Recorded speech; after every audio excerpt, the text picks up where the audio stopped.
Polda Bali telah menilang lebih dari 6.000 pelanggar lalu lintas dalam operasi zebra yang digelar sepekan terakhir. Jumlah ini meningkat hampir 2 kali lipat dibandingkan operasi zebra tahun lalu. Petugas Direktorat Lalu Lintas Polda Bali Kamis pagi menggelar operasi zebra di Jalan Hayam Wuruk, Denpasar. Operasi zebra ini menyasar pengendara roda 2 yang tidak menggunakan helm dan melanggar rambu lalu lintas.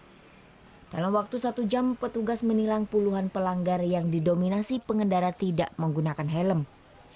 Rata-rata warga yang tidak menggunakan helm beralasan hanya berkendara di sekitar tempat tinggal mereka. Ini rumahnya di sini, maunya dekat sini kan, mau ke Pengetikan.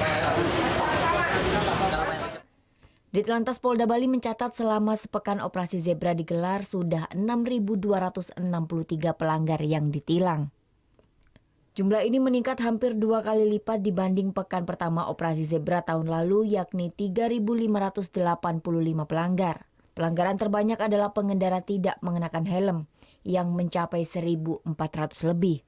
Kabid Humas Polda Bali Komisaris Besar Polisi Anak Agung Made Sudane berharap, dengan tindakan petugas berupa tilang, warga semakin sadar untuk tertib berlalu lintas. Dalam rangka evaluasi kegiatan operasi zebra ini, mungkin ada yang signifikan ditinggalkan dari hasil operasi zebra. Nantinya diharapkan pemakai jalan lebih sadar tentang arti dan manfaat jalan, dan kedepannya makin minimnya angka kecelakaan maupun pelanggaran yang terjadi di Polda Bali. Meski jumlah pelanggaran meningkat, angka kecelakaan selama sepekan operasi zebra tahun ini justru turun.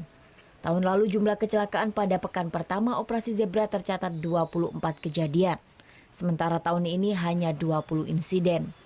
Operasi zebra yang dimulai sejak tanggal 16 November ini akan berakhir pada tanggal 28 November mendatang.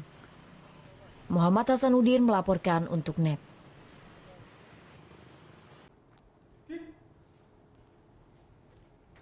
Thank you. Udah selesai nonton beritanya? Jangan pergi dulu dong. Subscribe dulu dan nonton tayangan lainnya di sini. Subscribe, nonton lagi. Subscribe, nonton lagi. Kak.